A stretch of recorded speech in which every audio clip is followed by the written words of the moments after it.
하나님의 말씀은 구약 성경 예레미야 애가서입니다.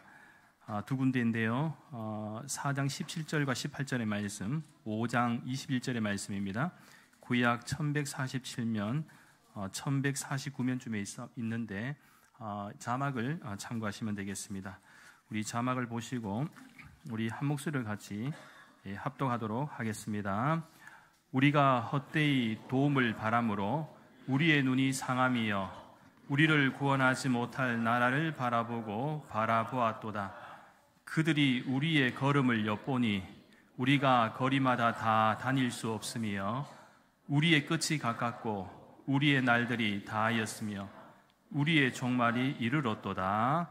계속해서 21절 말씀입니다. 여호와여 우리를 주께로 돌이키소서. 그리하시면 우리가 주께로 돌아가겠사오니 우리의 날들을 다시 새롭게 하사 옛적 같게 하옵소서. 아멘. 할렐루야. 오늘은 다사다난했던 시간들을 뒤로하고 2024년을 이제 마지막 날이자 또 새로운 2025년 한 해를 맞이하는 송구 영신 예배로 하나님께 드려집니다. 이 시간 앞뒤 자분들과 함께 이렇게 한번 인사를 드렸으면 좋겠습니다. 앞뒤 자분들과 함께 새해 복 많이 받으십시오. 새해 복 많이 받으십시오. 영어 발음 좀 좋으신 분은 해피 뉴 이어도 한번 좀 하시고요. 영어도 한번 쓰시면서 좋습니다. 여러분에게 지금까지 지켜주시고 인도하신 에베네셀의 하나님, 또 우리와 함께 하시는 임마누엘의 하나님, 또 여호와 일에 준비하고자 예비하시는 이 하나님의 사랑과 은혜와 소망이 앞으로도 우리 대구 난강교회 모든 믿음의 가정들에게 있기를 예수님의 이름으로 간절히 축원합니다. 오늘 이 시간 이렇게 한번 따라 하시겠습니다. 어떠한 환경과 상황 속에서도 하나님과 거리를 두지 맙시다. 혹시라도 올 한 해 2024년도에 나는 하나님과 거리가 너무 멀었다고 생각하시는 분들이 있다면 내년 2025년도의 시간에는요, 하나님과의 거리를 줄이십시오. 어디까지 줄이느냐? 제가 언급한 적이 있는데요. 이 가장 사랑하는 사람과의 관계에서 가슴과 가슴이 따뜻하게 통할 수 있는 가장 좋은 거리는 30cm입니다. 자한자죠. 이 자한자의 거리가 가장 따뜻하게 서로의 이 마음이 오갈 수 있는 이 거리입니다.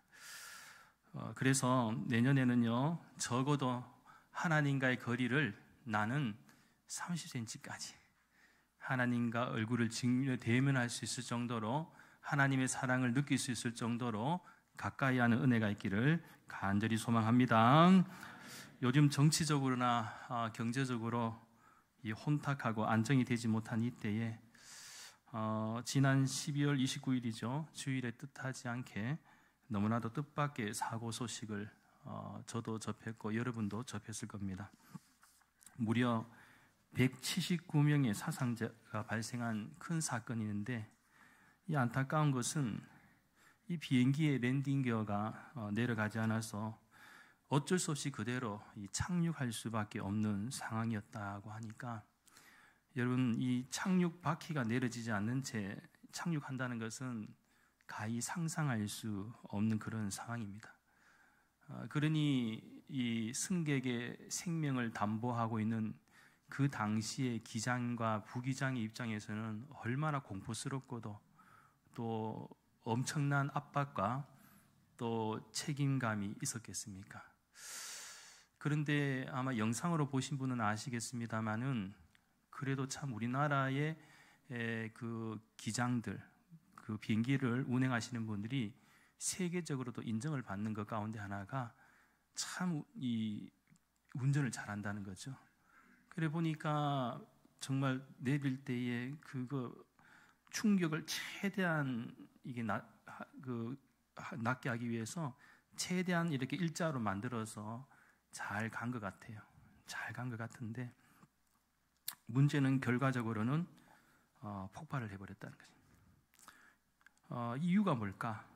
아마 현재까지는 그 이유에 대해서 3가지 정도로 압축하고 있는데, 하나는 이 조류 충돌로 인해서 기계 결함이 발생했다는 것과 또 다른 하나는 이 활주로의 길이가 타 공항에 비해서 너무 짧다는 것, 그리고 로컬라이저라고 하는 일종의 이 콘크리트 구조물이 조금 잘못된 설치에 대해서 이것을 좀 심각하게 해석하는 분들도 있더라고요. 물론 좀 더 자세한 원인 분석은 향후에 드러나겠지만 지금 사고를 당한 유가족에게는 무엇보다 위로가 필요한 것 같습니다. 문제는 여당이든 야당이든 또 그 어떤 국민이든 이러한 어려운 상황 가운데 중요한 것은 공감 능력입니다. 공감 능력. 만일 공감 능력이 없는 모습으로 쟁점에만 일삼는다면 정말 나쁜 사람들이 아닐 수가 없습니다. 만일 자신의 가족이라고 한번 생각해 보십시오. 우리가 살아가면서 사고가 일어나지 않는다는 보장은 없지만 그래도 적어도 큰 위기와 문제가 생겼을 때에 이 공감 능력을 가진 인간다움은 있어야 하지 않겠습니까? 인간성마저 없으면 세상은 지옥과도 같다는 사실을 잊지 마시기 바랍니다. 아무튼 우리 믿는 성도들이 할 수 있는 최선은 문제가 순리대로 잘 해결될 수 있도록 또 국가가 또 담당자들이 잘 감당할 수 있도록 위해서 진심으로 기도해야 할 줄 믿습니다. 기도하는 가운데 하나님께서 문제 해결의 지혜도 주시고 유가족들도 위로해 주시고 또 여러 가지 도움의 기회들을 누구를 통해서 하나님께서 펼치시는가? 사람들을 통해서 또 도움의 손길들을 통해서도 어떻게든 이겨내게 하시고 회복해 하신다라는 것입니다. 그렇습니다. 이번 항공 사건만을 보더라도 우리 인생이 어떠한 인생인지를 깨닫게 됩니다. 특별히 오늘 본문의 말씀에서도 예레미야 선지자는 무엇이라고 고백합니까? 오늘 본문 18절 후반절 말씀에 주목하시면 우리의 끝이 가깝고 우리의 날들이 다하였으며 우리의 종말이 이르렀도다 라고 이렇게 말씀하고 있습니다. 우리는 항상 오늘 하루를 살 때 우리의 끝이 가깝다라는 사실을 잊고 살 때가 많습니다. 중요한 것은 우리의 모든 생사복은 하나님의 절대적 주권에 있다는 사실입니다. 그런데도 우리는 하나님을 경외하지 않습니다. 경외하면 하나님을 두려워하고 하나님의 인도하심을 받아야 되는데 마치 우리는 오늘만 살다가 오늘만 영원히 살 것처럼 살아가는 사람들처럼 늘 내 마음대로 살아가고 있다는 것이죠. 마찬가지로 오늘 본문의 예레미야 선지자도 이스라엘 백성들을 위해서 정말 눈물로 기도한 선지자인데 얼마나 이스라엘 백성들을 생각하면 안타까운지 그 마음들이 성경 곳곳에 이 말씀 가운데 잘 담겨져 있습니다. 그래서 오늘 보면 5장 21절 말씀에서도 예레미야 선지자의 간절한 마음이 잘 표현되어 있습니다. 여호와여 우리를 주께로 돌이키소서. 그리하시면 우리가 주께로 돌아가겠사오니 우리의 날들을 다시 새롭게 하사 옛적 같게 하옵소서. 사실 이스라엘 백성들이 이스라엘 역사 가운데 이 바벨론 포로기의 시대를 경험한 이유가 무엇입니까? 바로 그들의 죄악과 불순종과 타락 가운데 있었다라는 사실입니다. 하나님이 그토록 사랑하셔서 선민이 되게 하셨지만 그들이 보여준 행동들은 하나님을 실망시키는 일이었습니다. 절대로 하나님을 잊어버리지 말고 하나님과 거리를 두지 말고 날마다 하나님 앞에 더 가까이 나아가는 믿음과 삶을 요구했지만 오히려 이스라엘은 우상 숭배를 일삼았고 그들이 가진 군사력과 힘을 의지했으며 특별히 오늘 보면 17절 말씀에서 언급한 바와 같이 이방 나라의 힘을 의지했습니다. 17절 말씀입니다. 우리가 헛되이 도움을 바람으로 우리의 눈이 상하며 우리를 구원하지 못할 나라를 바라보았도다. 실제적으로도 이 하나님이 진노하신 것 가운데 하나는 이스라엘이 자신들을 구원하지 못할 나라를 바라보았기 때문입니다. 하나님은 끊임없이 이스라엘에게 하나님만 바라보라고 하나님만 의지하라고 끊임없이 말씀하셨습니다. 그것은 오직 하나님만이 이스라엘을 구원하실 수 있는 참 구원자가 되시기 때문입니다. 그런데도 그들은 말씀에 순종하지 않고 예레미야 선지자는 오늘 본문의 말씀에서 우리를 구원하지 못할 나라를 바라보았다 이렇게 언급하고 있는 것이죠. 그리고 여기서 더 중요한 교훈의 메시지는 이미 죄악과 불순종과 타락을 저지른 이스라엘에게 있어서 남은 것은 지금 무엇이냐? 오직 하나님의 심판이었습니다. 하나님의 심판 가운데 하나의 특징이 무엇입니까? 하나님은 이방 나라를 들어 사용하셔서 징계를 내리신다라는 것입니다. 그런데 이방 나라를 들어 사용하시는 하나님의 징계를 누가 막을 수가 있겠습니까? 오히려 이때 필요한 것은 하나님 앞에 진실되게 회개하고 자복하는 것인데, 오히려 다른 나라의 힘을 빌려서 하나님이 심판하실 도구로 삼으신 나라를 대적하려고 한 것입니다. 참고로 여기서 구원하지 못할 그 나라는 실제적으로도 당시 전통적인 강대국이었던 애굽이었습니다. 유다는 애굽과 동맹을 맺고 바벨론의 지배에 대항하려 했지만 결국 애굽은 그들에게 아무런 도움이 될 수가 없었다는 것. 그래서 당시 예레미야 선지자를 비롯한 하나님의 참된 선지자들은 하나님을 의지하고 애굽을 의지하지 말라고도 충고하였고, 무엇보다 하나님 앞에 우리가 지금 할 수 있는 것은 엎드려야 된다. 하나님 앞에 엎드려서 우리가 회개해야 되고 자복해야 된다. 그래야 하나님의 심판이 멈춘다는 거예요. 그런데 멸망 후에 남은 것은 무엇입니까? 후회와 고통의 눈물밖에 없다는 것이죠. 그런 의미에서 사람들은 생각보다 현실에서 허상과 실상을 잘 구별하지 못할 때가 많은 것 같습니다. 예레미야 선지자의 표현대로라면 우리의 눈이 상해서 그런지, 올바로 바라보지 못해서 그런지 허상을 쫓을 때가 많지요. 지금도 많은 사람들이 허상을 쫓고 난 후에 자신의 선택에 후회하는 사람들이 많이 있습니다. 지금 우리 조국 대한민국도 왜 이렇게 혼란스러운가 할 때 허상과 실상을 구별하지 못해서입니다. 그리고 하나님의 공의와 정의를 두려워하지 않기 때문입니다. 마치 자신들이 정의인 것처럼 행동하는 사람들은 자기 아집과 교만에 빠질 위험이 있습니다.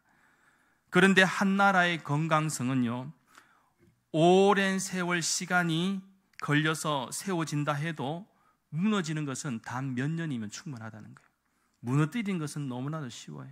건강하게 만들어가는 것은 너무너무 어려운데요, 민주주의라는 것도 지금 우리가 100년도 안 되었습니다만, 지금도 과도기입니다만, 이 과정이 얼마나 힘들고 어렵습니까? 온전한 민주주의를 만들어 가려면 앞으로도 계속 시행착오가 있어야 되고 참 어려운 고비들을 많이 넘겨야 됩니다. 그런데 무너뜨리는 것은 짧다는 거예요. 오랜 시간이 걸리지 않습니다. 무너뜨리는 것은 너무너무 쉽습니다. 그런데요, 무너지고 난 후에 후회하면 그때는 늦다는 것이죠. 과거 격동기의 시대, 하나님은 이 나라 이 민족에게 정말 복음을 주셨죠. 그래서 살려주셨습니다. 20세기 이미 우리나라는 정말 격동기의 어려운 시기를 제가 자세히 설명하지 않아도 얼마나 힘든 시간을 우리가 경험했는지는 다 알고 있는 것이죠. 지금 우리가 이렇게 잘 먹고 잘 살고 어느 정도 안정적으로 이렇게 나가는 것도요, 그 과거의 그런 희생과 헌신과 수고와 눈물과 아픔과 고통, 이 모든 과정들이 있었기 때문에 그렇습니다. 그리고 무엇보다도 하나님께서 이 나라 이 민족에게 복음을 주셔서 예수님을 믿는 사람들로 인해서 세상을 그래도 밝게 빛나게 만드시려고 그렇게 믿음의 사람들을 하나님께서 들어 사용해 주셨고 지금까지 온 것이 아니겠습니까?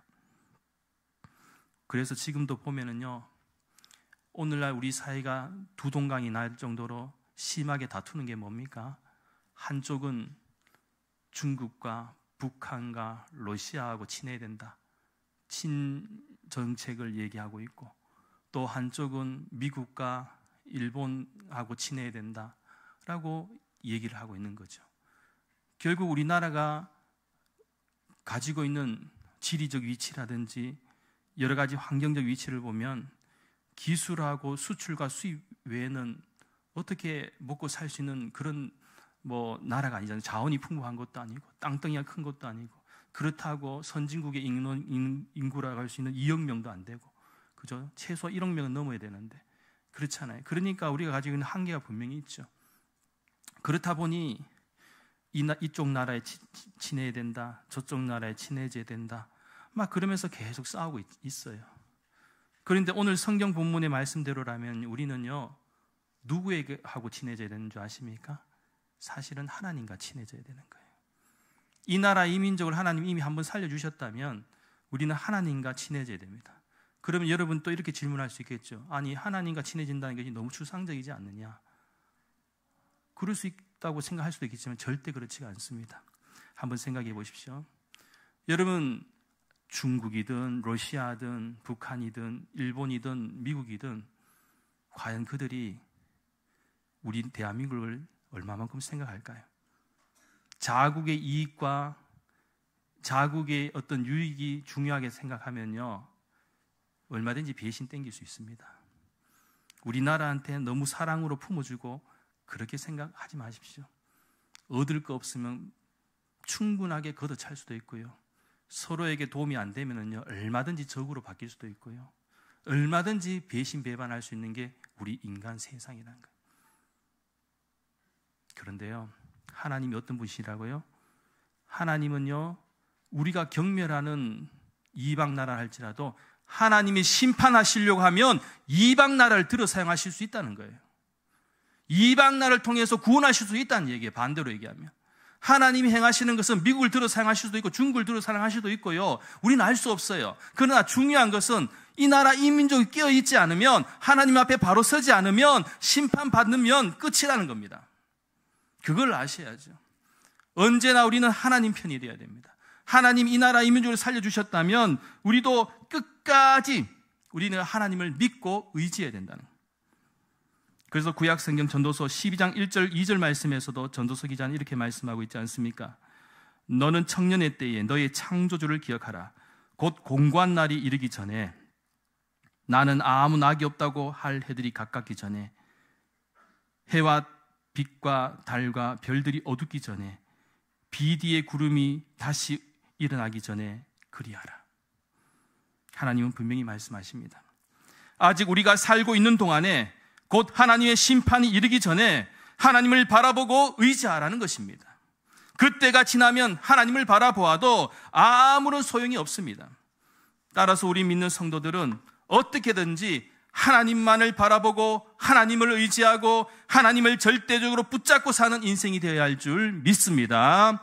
절대로 세상은 우리에게 실상을 보여주지 않습니다. 거의 대부분이 허상일 때가 많습니다. 잠시 잠깐 잘 먹고 잘 살고 배불리고 평안하고 풍요롭게 사는 것, 실상처럼 보일 수도 있습니다. 그러나 조금만 인간의 욕심과 욕망과 탐욕이 들어가고 이기적인 야망과 거짓이 더해지면 순식간에 허상이 되어버린다는 거예요. 우리가 누리는 것이 실상 같지만 허상이 되어버린다는 거예요. 왜냐하면 인간은 진리가 아니기 때문입니다. 그렇다고 참된 선이냐? 선도 아닙니다. 오직 우리 모두의 생사화복의 열쇠는 전능하신 하나님, 참된 진리와 구원, 선이 되시는 하나님께만 있다는 사실을 꼭 믿으시기 바랍니다. 사랑하는 여러분, 우리가 하나님을 대신하여 의지하고 바라보며 붙잡는 것을 보면 그 무엇이든지, 그것이 나라이든지 재물이든지 권력이든지 결정적인 순간에 우리에게 아무런 도움이 되지 못할 수도 있습니다. 오히려 우리에게 멸망의 길로 안내할 수도 있습니다. 지금 이 시간도 우리의 생명시계는 멈추지 않고 돌아가고 있습니다. 우리의 끝이 가까워지고 있다는 사실이죠. 그러나 그때가 언제인지는 우리는 비록 알 수 없지만 적어도 하나님 앞에 섰을 때는 부끄러움과 후회가 없어야 하지 않겠습니까? 그래서 이런 이야기가 있습니다. 사람들이 생애를 마감하면서 가장 후회하는 것이 있는데 많은 이유들 가운데에 상위 5가지만 간단하게 소개해드린다면요, 첫 번째가요, 사랑하는 사람에게 고맙다는 말을 많이 했더라면 후회하는 게요. 두 번째는 진짜 하고 싶은 일을 했더라면. 세 번째는 조금만 더 겸손했더라면. 네 번째가 모든 사람들에게 조금만 더 친절을 베풀었더라면. 마지막 5번째가 나쁜 짓을 하지 않고 신의 가르침을 알았더라면. 이것이 상위의 랭크가 되었습니다. 사실 이 세상을 열심히 살 때는 잘 모릅니다. 그러다가 어느 순간 나의 삶의 끝자락에 서게 되면 그동안 보지 못했던 것들이 보이기 시작한다는 것이죠. 우리가 잘 아는 불교의 성철 스님도 돌아가시기 전에 가장 미안했던 부분이 자신은 불교계에서 존경받고 위대한 스승으로 칭송받았지만 자신이 낳은 딸과는 무려 50년이 넘는 시간을 단절했던 그런 안타까운 사연도 있었다는 거예요. 그러니까 아무리 위대한 사람이라고 할지라도 후회하는 일들이 있다는 것입니다. 참고로 성철 스님 같은 경우에는 인터뷰 가운데도 독특하기로 유명했습니다. 예를 들면 1990년대로 기억하고 있는데요, 모 공영방송에서 한 기자가 새해 인터뷰 가운데 새해를 맞아서 불자들을 위해서 한 말씀 하라고 하니까 무엇이라고 대답한 줄 아십니까? 이것은 팩트입니다. 찾아보면 있는데 뭐라고 이렇게 인터뷰를 했냐면요, 진짜 놀라운 말을 했습니다. 내 말에 속지 마라, 이 한마디를 했어요. 인터뷰하라니까, 불자들에게 얘기하라니까 내 말에 속지 마라. 왜 이 말씀을 하셨을까? 그 다음 날 난리가 났습니다. 이게 대체 무슨 말이냐? 이 각계 분야에서 이 성철 스님의 한마디에 대해서 이제 분석하기 시작하는 거예요. 내 말에 속지 마라. 이게 대체 무슨 의미로 얘기했을까? 그러면서 뭐 어떤 사람은 단순한데 훌륭하신 분이 얘기했으니까 이게 뭔가 진리가 있을 거 아닌가, 뭐 깊이가 있을 거 아닌가, 이렇게 생각하는 사람도 있었고, 또 해석에 계속 뭔가 있겠다 싶어서 했는데 결론은 어떻게 되신지 아십니까? 결론은 있는 그대로 받아들이자, 이렇게 되어버렸어요. 아마 성철 스님이 진심을 나중에 알고 그래 된 것 같아요.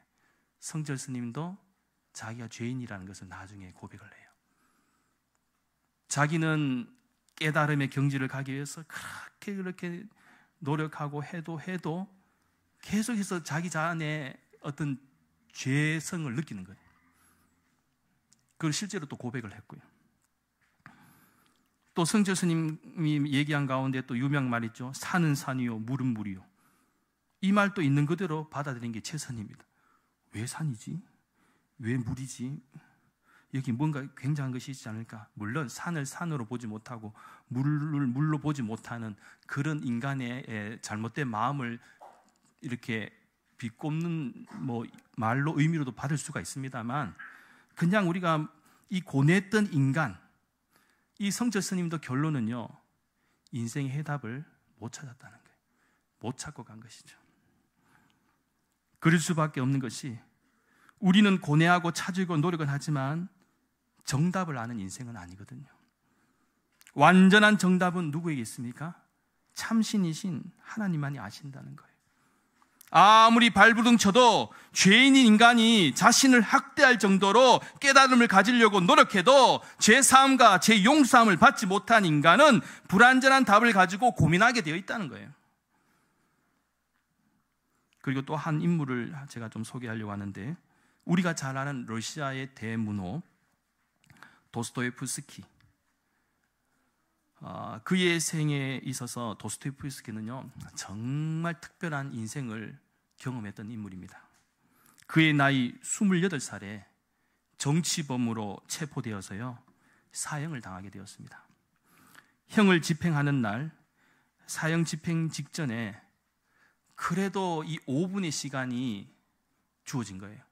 5분 동안 너가 생각할 것들, 뭐 유언으로 남길 만한 것들을 해라. 시간을 준 거예요. 여러분, 5분이라면 정말 짧은 시간이지 않습니까? 그런데 죽음을 앞두고 바로 이제 5분 뒤에 내가 죽는다고 생각하면, 여러분, 그 유언이고 나발이고 뭐 간에 지금 뭐 말이라도 생각나겠습니까? 너무 이제 죽는다는 슬픔에, 그죠? 괴롭잖아요. 그래도 그는 주어진 이 마지막 5분을 살아있음을 느낄 수 있는 소중한 시간이라 생각해서 나름대로 이제 이렇게 생각하려고 배분을 했어요. 2분은 자기가 알고 있는 사람들에게 마음으로 이별하는 데 쓰고, 또 2분은 오늘까지 살게 해주신 하나님께 감사기도 드리고 곁에 있는 다른 사형수에게도 작별하는 데 쓰려고 했습니다. 그리고 나머지 1분은 주변의 자연의 아름다운 그런 모습들을 보면서 최후의 순간까지 서 있게 해준 것에 대해 감사하기로 이렇게 마음먹고 이제 있었죠. 그리고 이제 마지막 유언을 딱 시작하면서 했는데 가족들과 친구들을 생각하며 마음으로 작별하고 저들을 위해서 기도하는데 벌써 2분이 지나간 것이죠. 이제 남겨진 3분 동안 빨리 남은 거 막 하려고 막 해야 되는데 이제 급하게 막 이제 시작하고 있는데 3분쯤 이렇게 지날 때에 갑자기 왕명이 떨어져서 온 것이죠. 사형을 중지해라. 시베리아로 대신 유배를 보내라. 살아난 거예요. 이런 놀라운 일이 있을까요?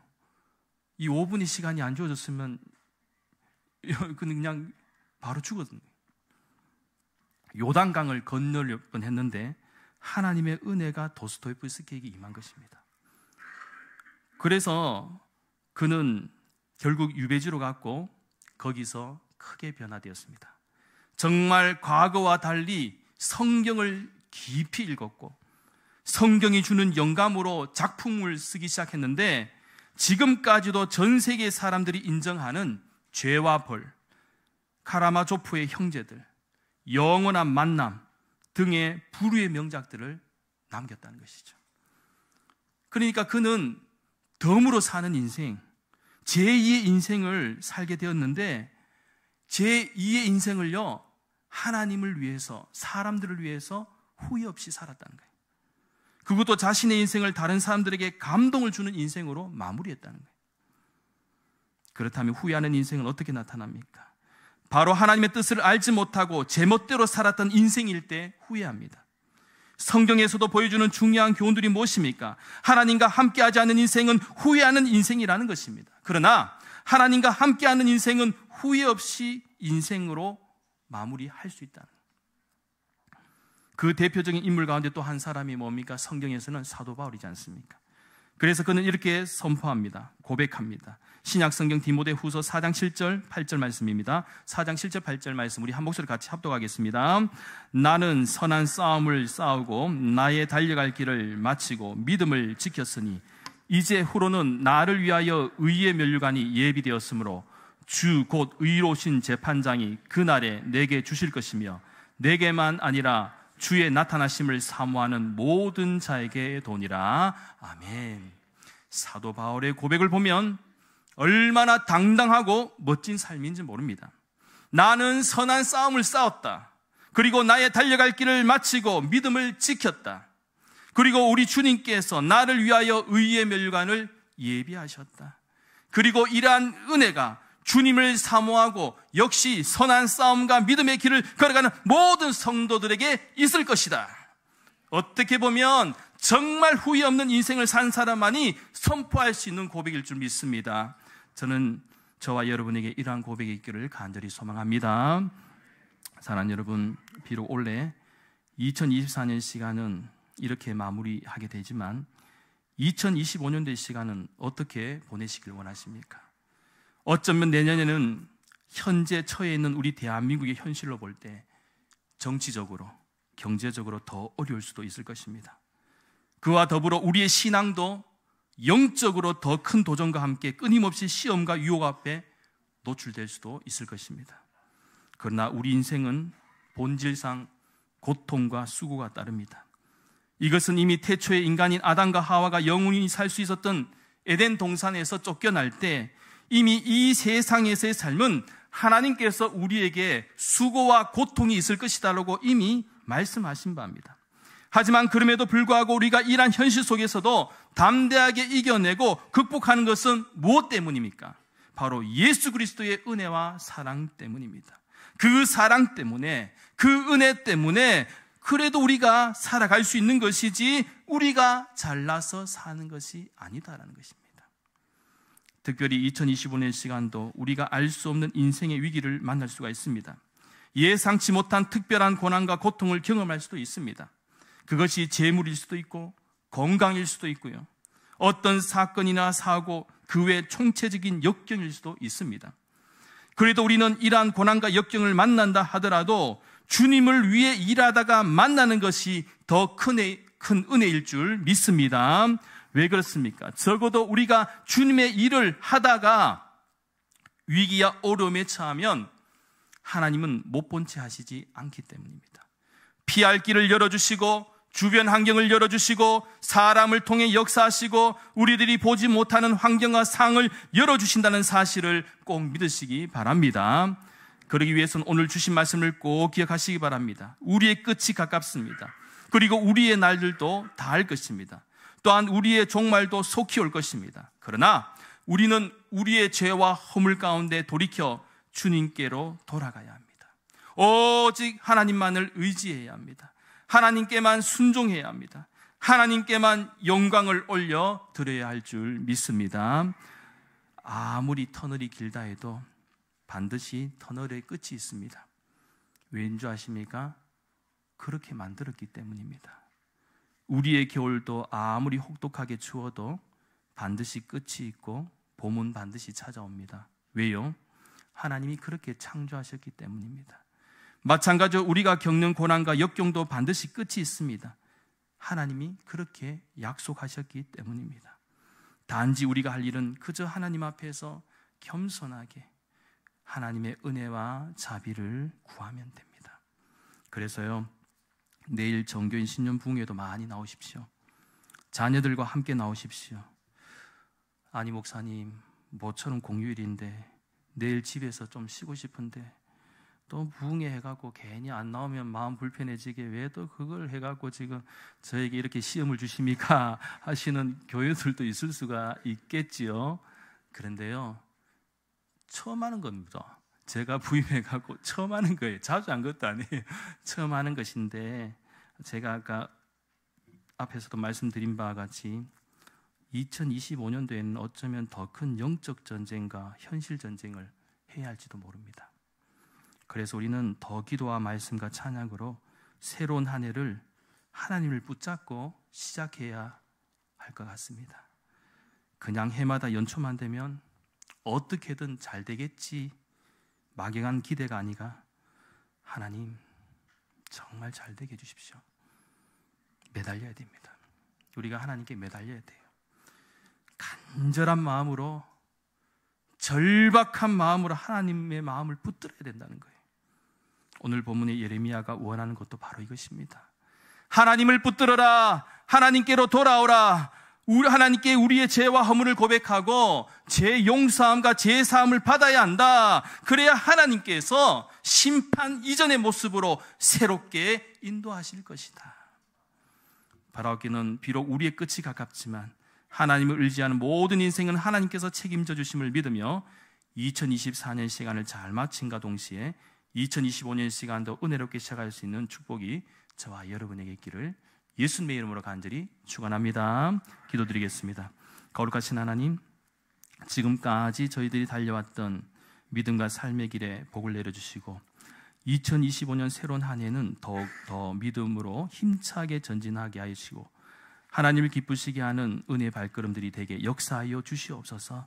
그래서 오늘 주신 말씀처럼 우리의 끝이 가깝지만 우리가 붙들어야 할 분은 오직 하나님심을 잊지 않게 하여 주시고 세상의 힘이 아니라 하나님을 바라보고 하나님을 의지하는 복된 인생 될 수 있도록 역사하여 주시옵소서. 또한 저희들이 혹시라도 죄와 허물이 있다면 언제든지 하나님께 자복하고 회개하여 죄 용서함과 죄 사함의 은혜도 있게 하여 주시옵소서.